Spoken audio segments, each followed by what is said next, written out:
At the United States Olympic Training Center, scientists monitor an elite athlete to unlock the secrets of motion. Could what they learn ultimately save thousands from the consequences of a crippling disease?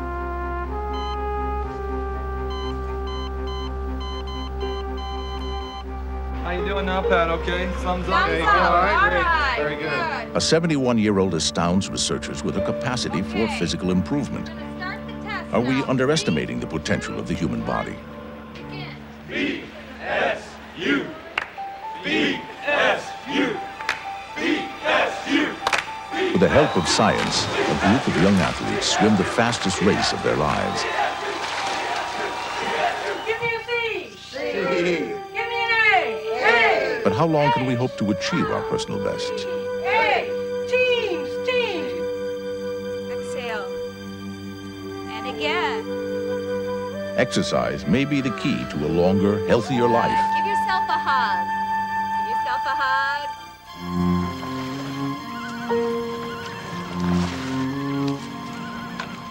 Our bodies thrive on physical challenge.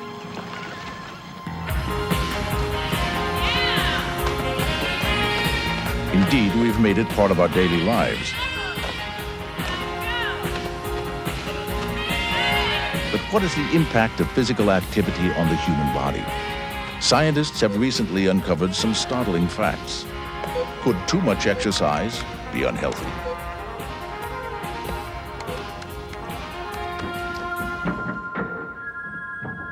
We are all endowed with vast physical potential. Join us on a journey to discover the champion within.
Because there is always knowledge to be gained, new paths to explore, and mysteries to unlock, the infinite voyage is made possible by a grant from Digital Equipment Corporation.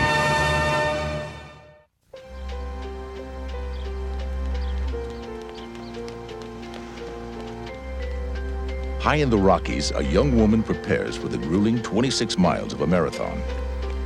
A few years ago, she would have been unable to compete in Olympic long-distance events. Our perception of the human body was obscured by ignorance and myth. Women were considered the weaker sex.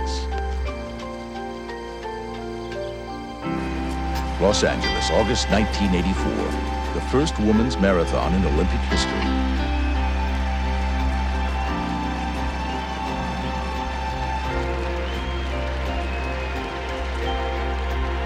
Joan Benoit's victory shatters the age-old stereotype of women.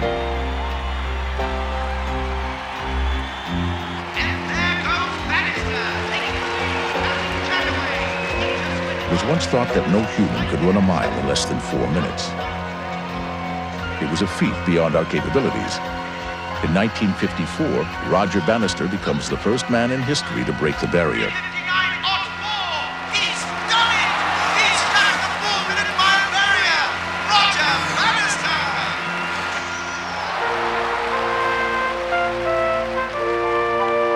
The 1976 Montreal Olympics. For decades, Americans dominate swimming. But in a stunning upset, East Germany takes 11 of 13 gold medals. Of these Olympic Games, Cornelia Ender of East Germany touches first, and it's a new world record for Cornelia Ender the Great. The victory was attributed to science. This defeat would revolutionize training in the United States.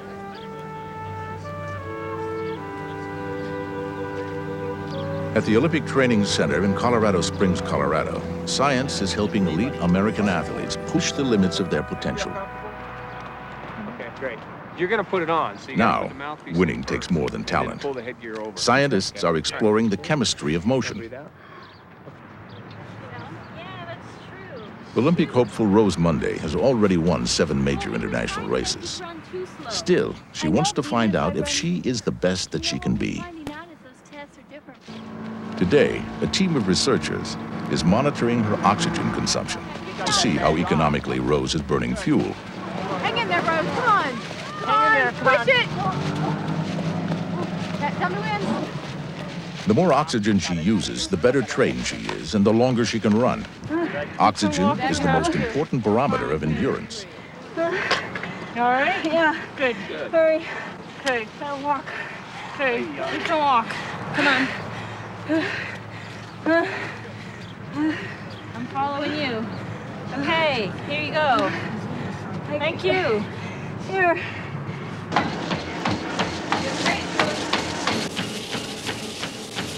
Technique is also a critical factor in performance. Based on a study of world-class athletes, scientists have compiled a profile of the ideal runner. Reflectors are placed at key points on Rose's body to evaluate the mechanics of her running. The information is fed into a computer and compared to the profile. Her running economy is almost identical to last time. Which probably means you're flexing the left knee less than you're flexing the right knee. If I put this about Analysis where the top of reveals the that heel Rose's comes stride out, length is shorter than expected, but she is remarkably fast. An increase of a half an inch could dramatically improve her time. got But some there are other resistance factors to tighter. consider. That may be what's limiting it, flexing even more. My left quad is tighter than my right quad. That major.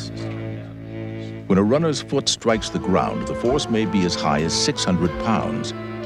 An instrument called a force platform measures the impact. 32.5. 32.5. Negative 2.9. 0.9. When Rose increases her stride length, the impact is greater, which slows her down. The team decides not to change her technique. Since the Montreal Olympics, sports science has helped thousands of athletes like Rose Monday achieve their personal best.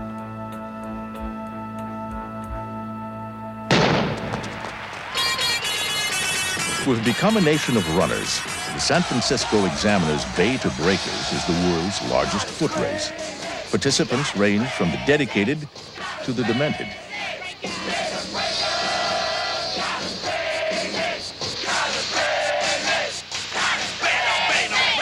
Much of the popularity of running can be traced to the improvements in the shoe.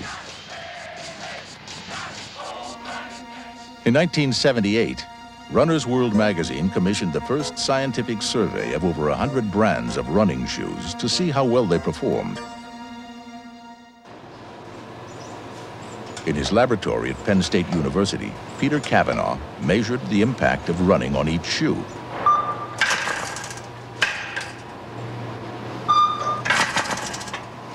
His results would revolutionize their design. Peter Cavanaugh is still looking for the perfect shoe. But today he works with athletes to understand the forces of running. What we found with the force platform is that when a runner is contacting the ground, we've got forces which are applied to different regions of the shoe. And they start out here in the back with most people and reach a certain level. But by the time they get to the front of the shoe during propulsion, they grow and they grow and they get to the point where the maximum force that's applied to the ball of the running shoe can be the order of 3.5 times the body weight of the individual. So that we're talking about forces of 500 to 600 pounds underneath the ball of the foot in a typical running stride. Cavanaugh is now using the knowledge he's gained from athletes for an entirely different purpose. The application of biomechanics and biomechanics technology in shoe design emphasizes that shoe design is really not a cosmetic issue. We're talking here about preventing injuries to athletes. And it's interesting that that same technology that can help prevent athletic injury can also be applied to the prevention of loss of limb in the diabetic patient. All right. Well, anyways, let me just... Katie Reiser is a volunteer in her community. But the short trip to this meeting puts her health at risk. Like 11 million other Americans, she suffers from diabetes. Let's begin by testing your hand. You feel that? Yes. Okay, I'm going to test some spots on the bottom of your foot. Let's have you lie back and close your eyes, please. Diabetes caused Katie to lose feeling in her feet. Because the disease impairs healing, the smallest injury can lead to infection and possibly gangrene. Let me know when you feel it. 50,000 diabetics a year ultimately undergo amputation. Nothing on the big toe? No, no. Katie came to us in the clinic with an ulcer on the undersurface of her great toe, about 1/2 centimeter deep. This photograph is sometime later when healing had begun. When we examined Katie, we realized that there were some mechanical consequences for this ulcer that we had to do something about if she wasn't going to continually re-ulcerate. Kavanaugh first checks the temperature of Katie's foot for hidden infection. Peter Kavanaugh is a pioneer in the diagnosis and treatment of diabetic foot problems. It's a little better. Really does seem to be healing nicely. But the problem here, of course, is with this range of motion. But the fact that you have re-ulcerated here means that we probably haven't got the shoe quite right yet. And that even though it's stiff and we have stiffened it, it probably needs to be even stiffer. Or it may be that the width isn't quite right for you yet. So I think the next thing we'll do is to stiffen the shoe up and try that. Okay.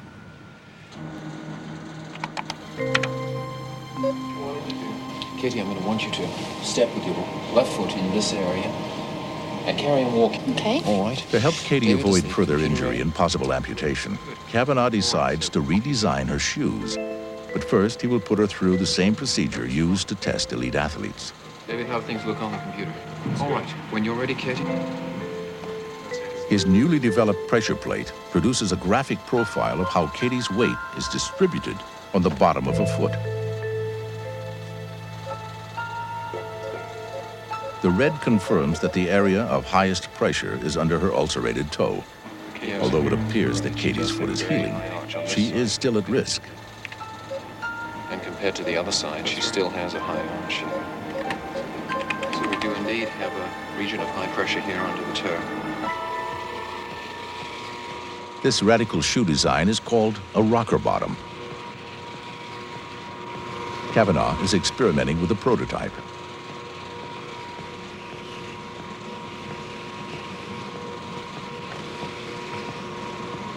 Sensory insoles measure the pressure between the foot and the shoe. How'd that get, Michael? Oh, Dave, it looks good. Pressure distribution looks fine. Kavanaugh hopes the design will take the pressure off Katie's toe by shifting her weight toward the back of her foot. What these experiments showed was that even with a conventional orthopedic shoe, the pressures underneath the great toe are still very large indeed. The higher this diagram, the higher the pressure. But when we took the shoe and we made it rigid and we made it a rocker, what we see now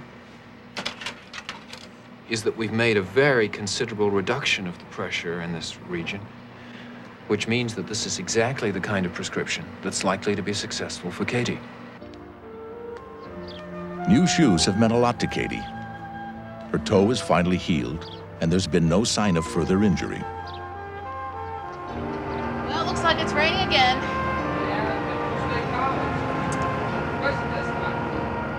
Through the work of Peter Kavanaugh and the millions of runners that have gone before, Katie Reiser is once again able to lead an active life.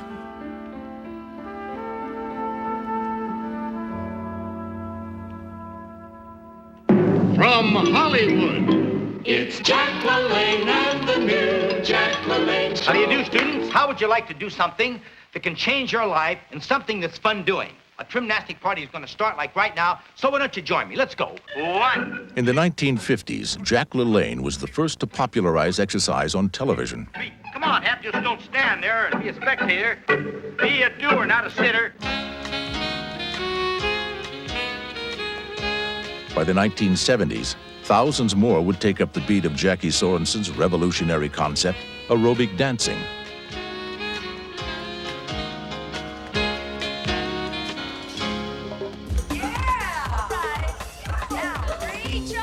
Today, on video cassette, even celebrity instructors provide round-the-clock workouts.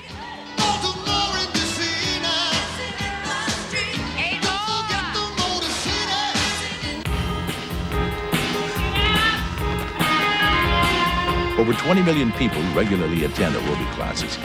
Most are women. For an increasing number, physical fitness is a major component of an active lifestyle.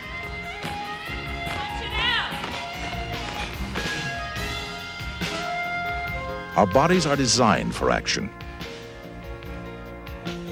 The 33 bones of the spine are engineered to absorb the jarring impacts of upright posture, the hallmark of our species. Exercise is thought to be good for our bones. It causes calcium to build up on the inside of the bone, increasing its thickness and making it stronger. Still, the body has proven fragile. As exercise has grown in popularity, so has a unique injury known as a stress fracture, tiny cracks in the bone's surface. Stress fractures are commonly seen in lower legs, the hands, and the feet. But how could exercise cause harm? Scientists remained puzzled until 1973, when a clue would come from an unusual place. Skylab was America's first orbiting laboratory. It was designed to study the long-term effects of living and working in space. Tell me where to go. Head for that base wrapped around. Each astronaut was given an exercise program, and his health was carefully monitored. Urine samples began to show an alarming increase in calcium. It was coming from their bones. The astronauts' bones were starting to dissolve.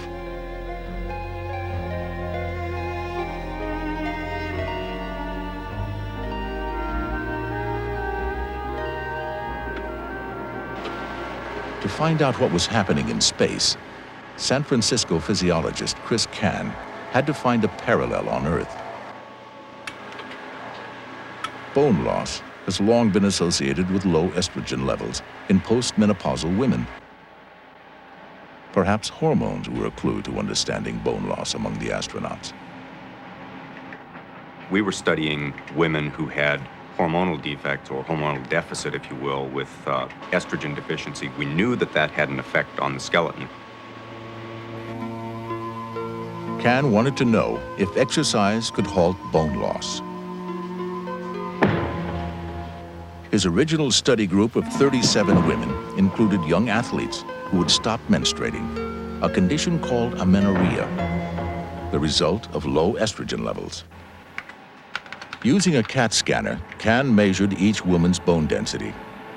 As expected, a cross-section of the spine reveals a loss of bone in postmenopausal women.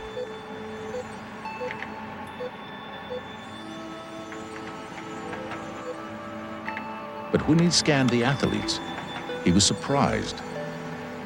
They too had suffered bone loss, which can lead to osteoporosis. Healthy bone is dense and thick. But when calcium is lost, bone becomes brittle, fragile. Could it be that a generation of young athletes are now at risk for osteoporosis, a disease associated with age?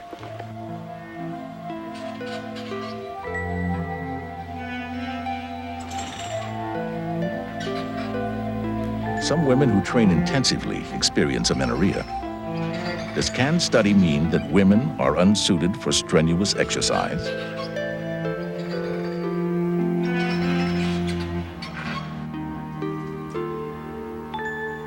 The implications were explosive. When we first reported the study of the decreased bone density in amenorrheic athletes, of course, the headlines show, running causes bone loss and all this, and it was very much misinterpreted. We weren't saying that at all. What we were saying was that if you run so much that you stop menstruating, then with the estrogen deficiency, there's bone loss. And of course, then it hit the popular press and went through a variety of different meetings, and people were trying to confirm the work, or in fact, there were a number of people that tried to disprove it. Early 1983, the U.S. Olympic Committee held a meeting up at the Olympic Training Center where they were looking at exercise and the menstrual cycle. And I met Barbara Drinkwater in the airport. I didn't know who she was, and she didn't know who I was. We introduced ourselves. She said, "Of course, you're the one they brought here to crucify." I was absolutely convinced that Chris had to be wrong, because we'd seen several studies where older women, postmenopausal women, who exercise actually gained mass. So how could young women exercising at much higher levels be losing it? To test Chris Can's results, Barbara Drinkwater of Seattle's Pacific Medical Center expanded the sample.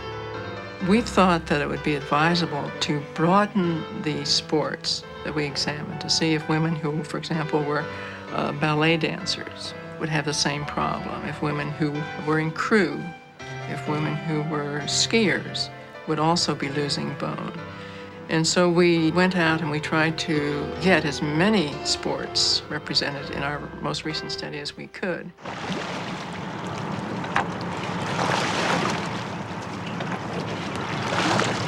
Trina Wellman was a prime candidate. Once a competitive athlete, a switch from rowing to running changed her life. She was now plagued by baffling injuries. I used to row competitively in college, and when I left the university, I decided to find a new sport. I wanted to stay fit, and the thing I knew best besides rowing was running. I lost a lot of weight as a result of my running. I began to train quite hard so that I could be a competitive runner, and as a result, I believe, of the weight loss, I did become amenorrheic. I started to develop a number of stress fractures, which seemed slightly extraordinary. I wasn't running that much. And it was suggested to me by a sports medicine doctor that I get involved in Dr. Drinkwater's study. Using a low-radiation scanner, physiologist Barbara Drinkwater observed the same bone loss seen by Can. She was immediately alarmed. Basically, there are two things that we're concerned about with these women. We're concerned whether they might have osteoporotic fractures now, and I think even more concerned about their future. Trina, you want to take a look at your spine here? Just roll over a little bit. There we go. If a woman in her 20s has the bone mass of a woman in her 50s, what position will she be in when she reaches 40? Will we be finding women in their 40s with the so-called dowager's hump of the osteoporotic older woman in this young amenorrheic athlete group? I think it's a serious concern. The scan revealed Trina had the bones of the average 70-year-old woman. Should she stop exercising? Exercise is good for the bones. The problem is when some of these young athletes either exercise so strenuously or work so hard on losing weight or are in some kind of psychological stress that their menstrual cycles stop. And when their menstrual cycles stop, that's an indication that their estrogen levels have dropped to the level of postmenopausal women, and they have the same problem with their bones that the postmenopausal woman does. The bones simply start to lose mass. In the case of Donna Guterman, we have a young woman who is a physical education teacher, very active, and a woman who is also teaching aerobics classes several times a week. And she's putting tremendous stresses on her bones. I was amenorrheic for about 6 years. Originally, my idea of being amenorrheic was naively positive.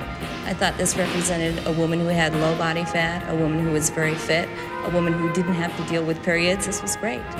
I was real curious about why I was having a lot of stress fractures in my toes and problems. So I did find out from the study with Dr. Drinkwater that in fact, yes, I had dangerously low bone density. Donna's bone scans were also startling. The bone density measurements show that Donna's bones are equivalent to a woman in her late 60s or early 70s. And the result has been a series of stress fractures. What these fractures have brought home to Donna is the seriousness of this condition. And Donna, as a result, has made some changes in her lifestyle.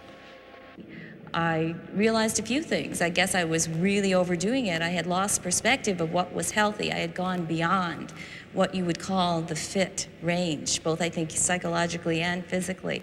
I had to change my concept from thinking that a fit person was an emaciated runner to a person that had a few extra pounds and a person who wasn't so compulsive about exercise and maybe put on some muscle. But the problem here is that some people may perceive this as a reason to suggest that women are not physiologically suited to strenuous physical activity.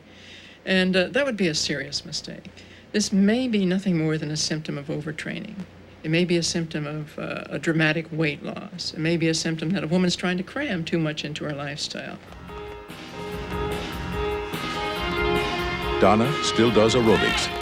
She cut her exercise in half, gained some weight, and her menstrual cycle has resumed.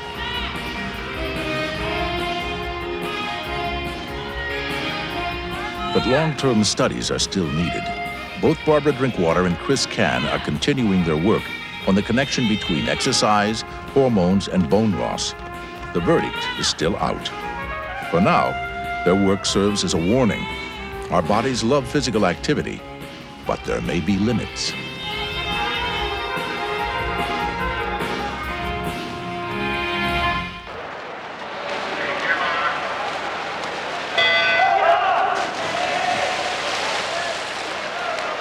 The 1989 Mid-America Conference Swim Finals. For Coach Bob Thomas and physiologist Dave Costel of Indiana's Ball State University, it is the climax to a unique collaboration between sports and science, one that began for Costel 30 years ago.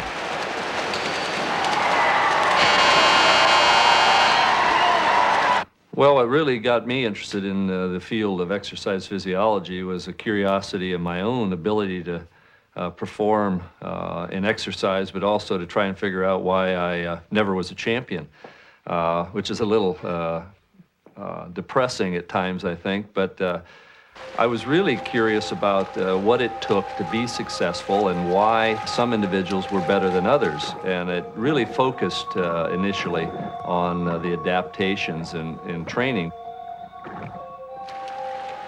As director of Ball State's Human Performance Laboratory, Costel has advised many athletes on how to train. Coach Thomas, a four-time national champion in the backstroke, wanted a winning team. Intrigued by Costel's work, he asked for help. Get going. Get dressed. I got the team coming in now. Okay. Clearly, the team had the will to win. They trained long and hard. Still, their performance was inconsistent. Like we've been doing, I want you to go through your pre-meet warm-up. Then if you want to do any pace swims or build-up swims, we'll do that. You've done everything you can in your power up to this point. As before, you've been feeling good in the water, but today I want you to feel great.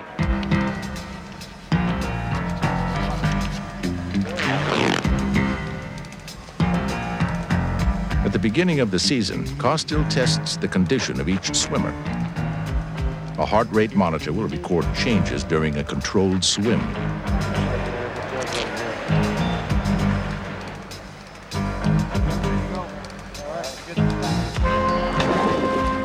We have a series of pace lights on the bottom of the pool, and those lights aid the swimmer in keeping just the right speed. And then we measure their heart rates during the swim, and we measure blood lactic acid at the end. As they get in better physical shape, their heart rates are lower and their lactic acid production is lower. Those are keys for us to be able to tell whether they're adapting adequately. Lactic acid in the blood indicates how close a swimmer is training to maximum capacity. A sample is taken to measure the amount.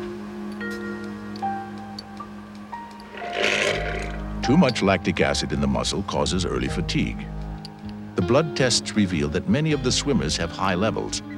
Either they're out of shape or they're training too hard.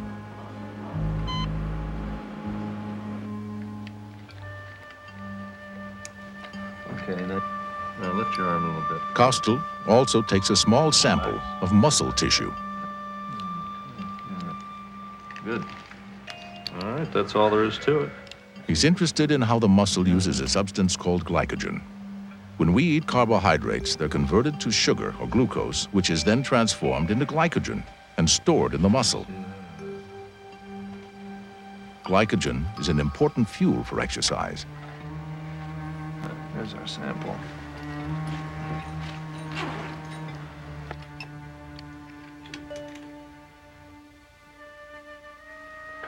Here you can see a section of muscle that's been stained for glycogen, and you can see that it's red. And the more red you see within each of those cells means that each fiber is well endowed with glycogen. This is before exercise, so it's not too surprising that you can see that nearly all of the cells are full of glycogen. After exercise, of course, we can see a totally different pattern. That is that some fibers now are depleted of glycogen. That is, they're empty of that fuel supply. Consequently, those fibers can't produce energy fast enough, and you can see those fibers that are empty are the ones that are probably going to be blamed for the fatigue and exhaustion that occurs near the end.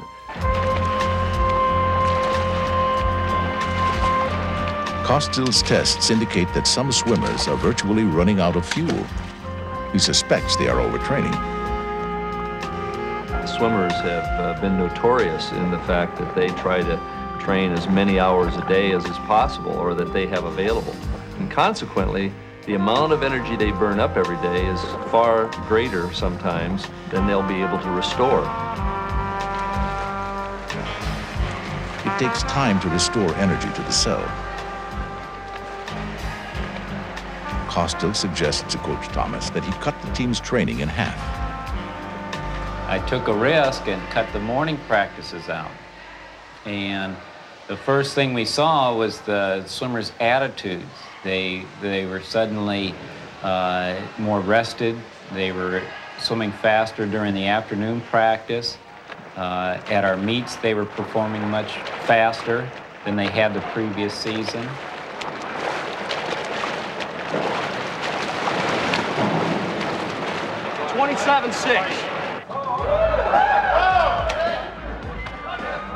Kostel's training program has guided them through the season. They have done all they can do. The test will come tomorrow. But tonight is a moment to relax, to share comradeship, laughter, and 25 pounds of spaghetti. Yeah, right.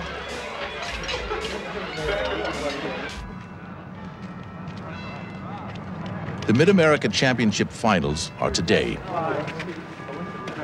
I hope you're ready, because this is it. This is it. Remember, mind, attitude, confidence. Mac, let's put it together, and let's see what you can do.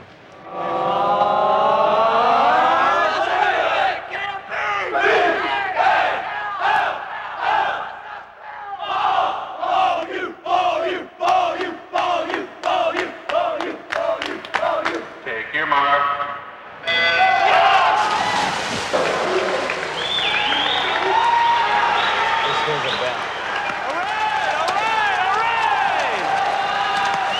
It has been the best season in 10 years. 9 wins and 2 losses. 22 swim their best times and 1 sets a conference record.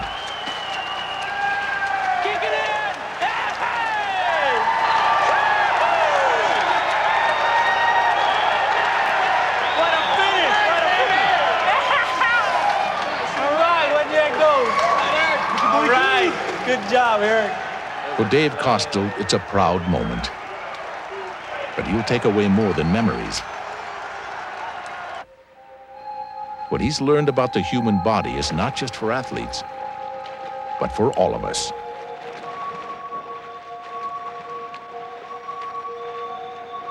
In my own case, I'm 53 years old now, and I probably train with about the same volume and intensity that I did when I was 20 years old.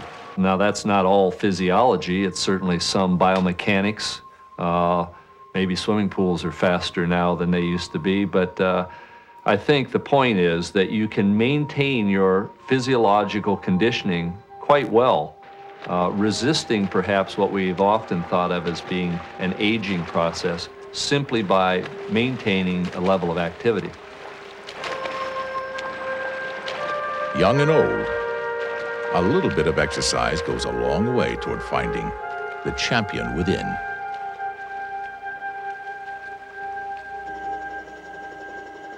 Unfortunately, the average American spends an hour a day behind the wheel, 6 hours behind the desk, and 7 in front of the TV. From caves we've evolved to advanced civilization, where life is made easy by high-tech automation. If a life without moving is what you choose, sooner or later you're gonna pay some dues. Escalators, elevators, remote TVs. You're having it your way and you're getting heart disease. Smoking, lack of exercise, a fatty, salty diet. It's all gonna lead to a coronary riot. It may not be pretty, but man, it's a fact. Every 32 seconds there's another heart attack. Heart attack, heart attack, heart attack. Through eons we've struggled but stayed on our feet. Will civilization survive? From a front row seat?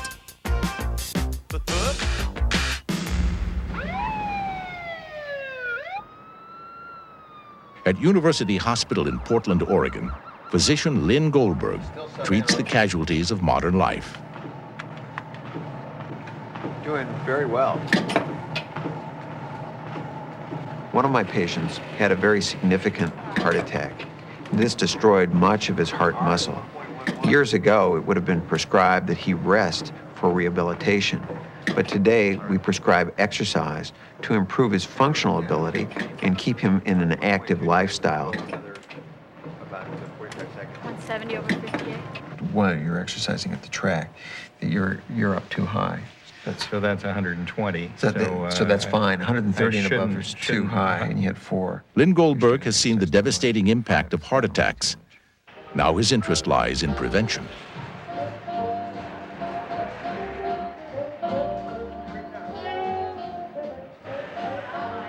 Nearly 1 in every 2 Americans dies from cardiovascular disease. Paul Meyer was lucky.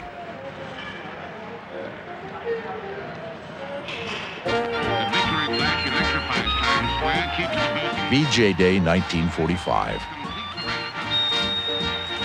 Thousands of young men return home.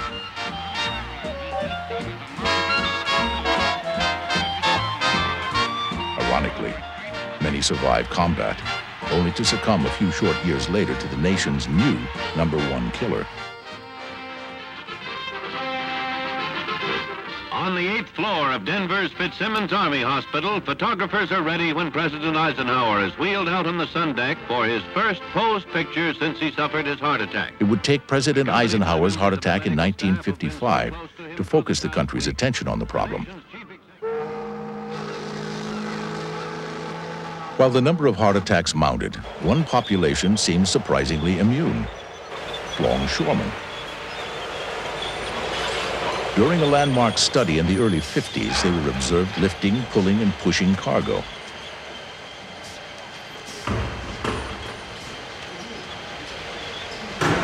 After 22 years of research, it was concluded that the low rate of heart disease among longshoremen was somehow related to strenuous activity. Lynn Goldberg would wonder why. His favorite exercise is weightlifting. Because of the similarities to the pushing and the pulling of cargo, he began to investigate how weightlifting affects the heart. Drive, come on. 3 more. 1, 2. Back. Okay. Goldberg recruited a group of people who hadn't smoked, taken medication, or exercised for 6 months before his study. Go. Bring it back a little bit more, and don't lock your knees. He then designed a personalized weight program for each of the members of the group. Okay, now I want you to go just like a rocket ship, just blast it off. Go. Go. Push. Push. Push. Getting stronger was the most obvious benefit. After 16 weeks, each was trimmer and more physically fit.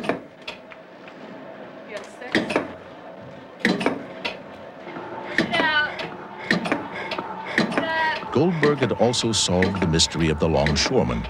The most significant change was occurring in their blood. Still climbing.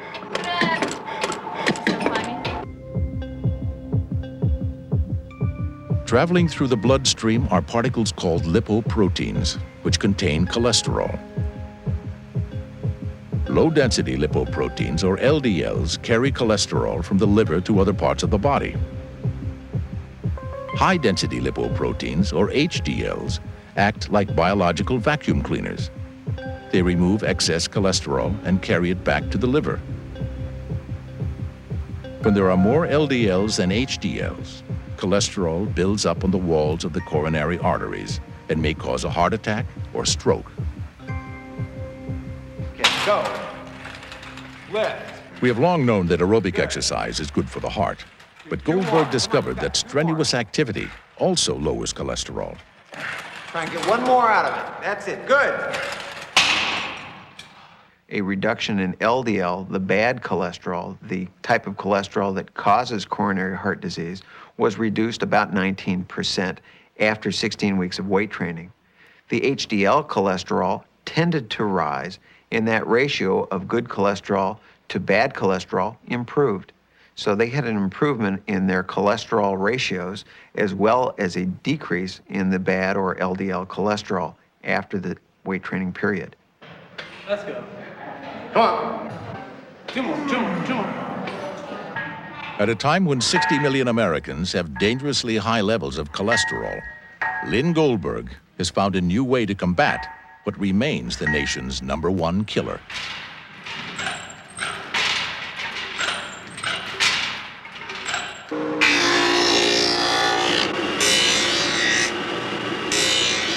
No passport. Spectator sports have become America's #1 pastime. To meet the demands of the game requires preparation and a unique combination of strength, speed, and endurance. Physiologist Bill Evans of Tufts University monitors the physical fitness of the Boston Bruins.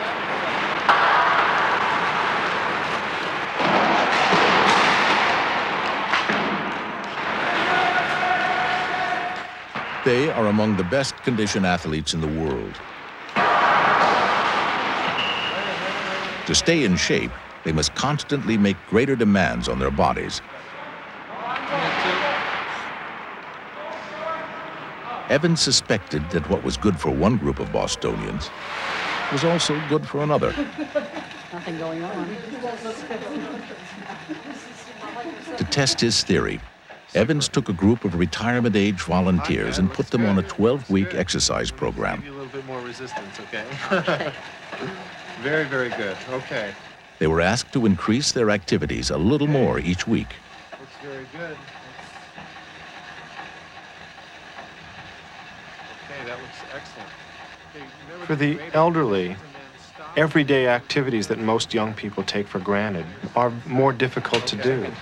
Walking up a flight of stairs or carrying in a bag of groceries represents a very high percentage of their maximal capacity, particularly the higher intensity types of activities. Because they do them less, their fitness levels begin to decline. And as they begin to decline, those activity levels become more and more difficult to maintain, and fitness levels drop off precipitously.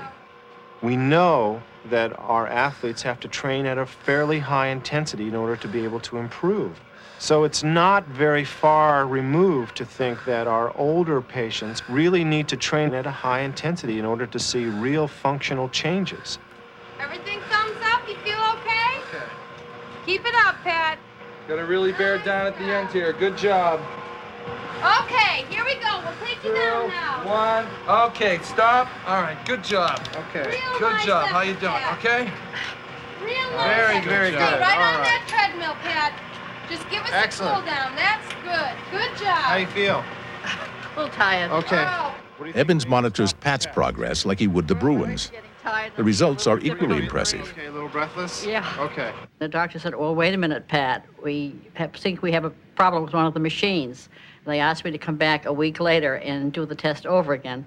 So I came back the week later and did the test over, and they said, oh, there was nothing wrong with the machine. You just improved so much we couldn't believe the readings on the machine. So I was quite pleased to hear that. It's interesting that many of the things that we thought were inevitable consequences of aging, like maturity onset diabetes, reduced physical function, that is, the ability to lift weights. We know that, for example, about 50% of women over 60 can't lift 10 pounds.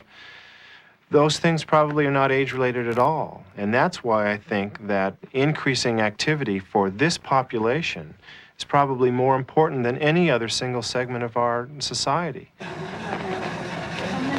At age 68, Alfred Rubio joined Evans' group. He was put on a weightlifting program to see how his body would respond.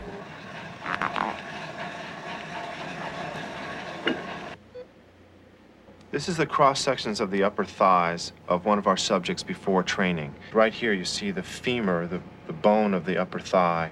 This black area is the marrow. All of this area right here is the muscle. These are the knee extensors, what makes the knee straight. These are the knee flexors, what bends the knee. And this area right here is fat, and you can see that there's a lot of fat interspersed in the muscle itself. Okay, what we're going to do is just ask you to do maximal contractions as hard as you can do. Okay?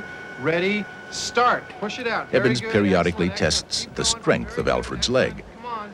Excellent. Don't stop. Don't stop. Almost there. I'll count it for you. Don't save yourself.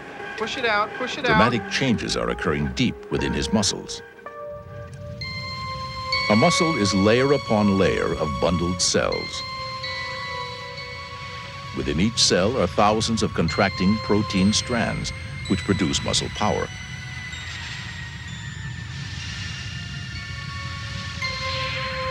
Cells build new protein strands with exercise.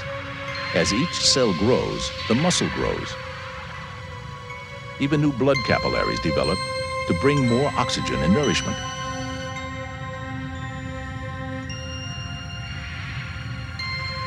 The result is a stronger, more powerful muscle. A CAT scan image reveals the change. What we see here, the cross-sectional area of the thighs of our man after 12 weeks of high-intensity training. What we see is that the muscles are 16% larger than they were before exercise, before the training. That's as much or more than anything we see in younger people doing the same amount of training. And what it indicates to us is that no matter how old you are, your muscles never lose their ability to respond to training. I joined the program when I was 68, and in the 3 years since then, I have continued exercising regularly 3 times a week. And to me, with the general improvement in health and my general feeling of confidence, etc., it convinces me it's never too late to start with an exercise program.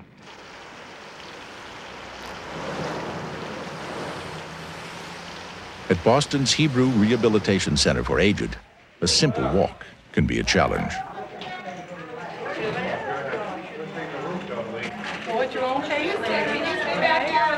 Here, where the average age is 88, exercise is more important than ever.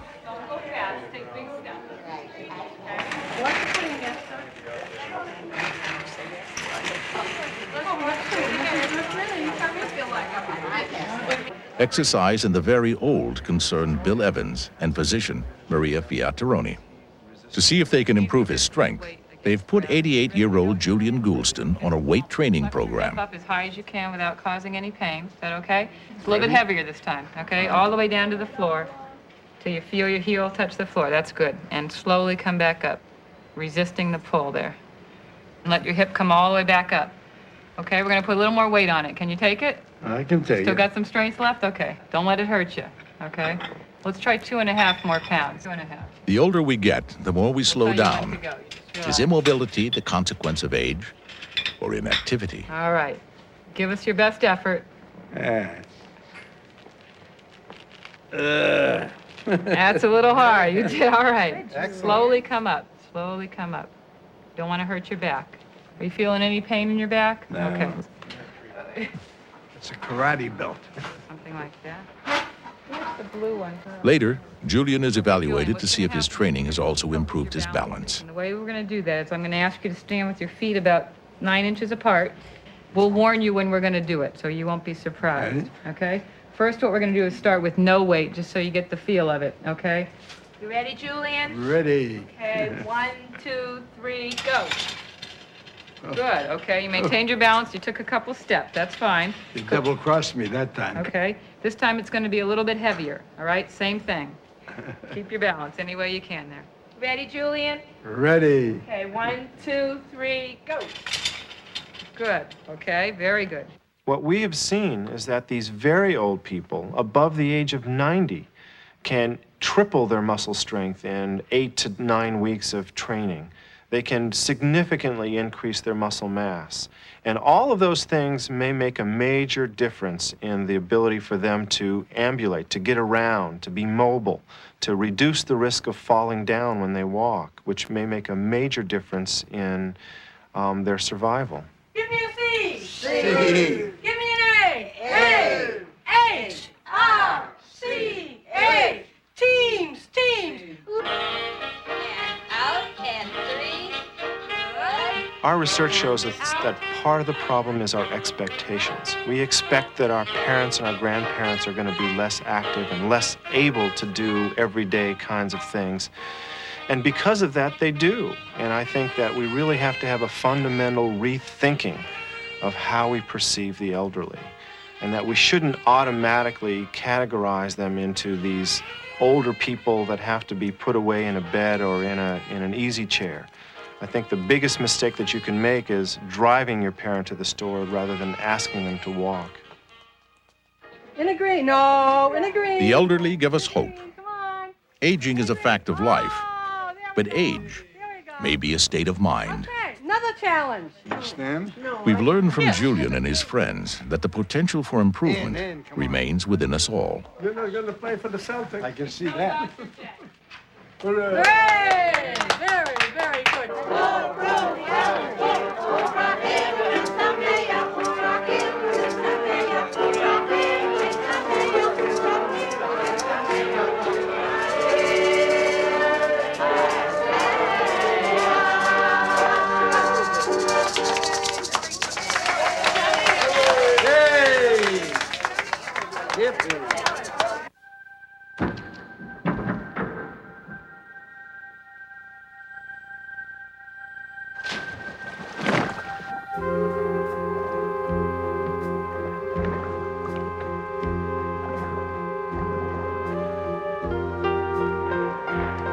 Sophocles observed, of all the world's wonders, none is more wonderful than man.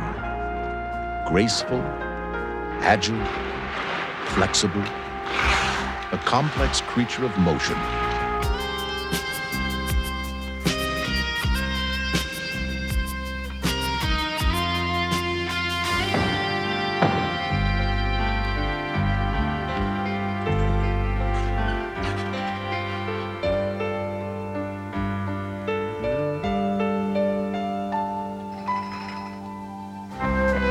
Yet the most astounding feature of all is our potential.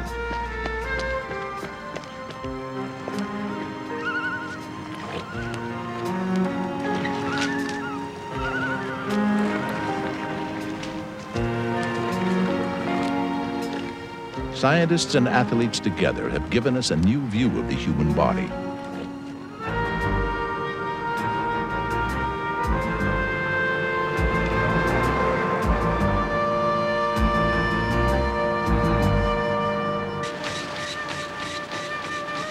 By studying those who test the limits of their ability, we are learning to explore our own.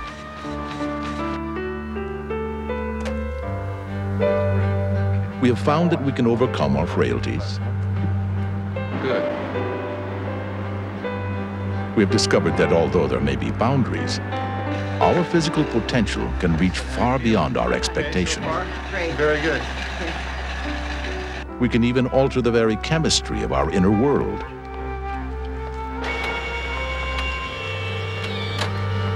We draw from the strong among us. We are each made stronger by the experience. Very good. Excellent. From the old to the young. Nice routine, Chibi. Hey, when you go, From the athlete to the physically impaired, we are all endowed with unique gifts. To tap our individual potential is to harness the power of the champion within.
Because there is always knowledge to be gained, new paths to explore, and mysteries to unlock, the infinite voyage is made possible by a grant from Digital Equipment Corporation.